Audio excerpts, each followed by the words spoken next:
Hello there!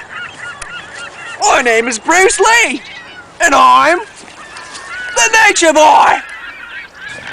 Nature boy, a nature boy. My name's not Bob and my name's not Roy.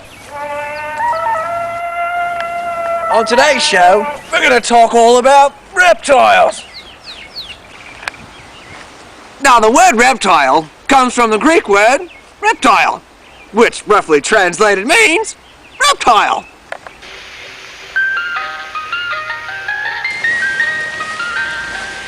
There used to be a lot more species of reptiles, but many of them have disappeared due to reptile dysfunction. Come over here, I'd like to show you something. This is the elusive carnival snake. Usually you don't find these snakes outside of the carnival, and usually they take about $20 to get one. And this particular carnival snake cost me a good relationship. Melinda! You said you'd always love me!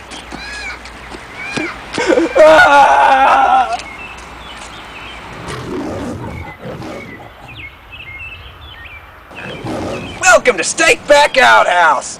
No rules, just poop. If you were to take all the reptiles on Earth and lay them end to end, people would think you're crazy. Why would you do that? Nature boy! A lot of people ask me, what's the difference between a reptile and an amphibian? Well, let me tell you, a reptile gets paid scale. Whenever you find yourself out in the woods, always put your rubbish in the proper receptacle.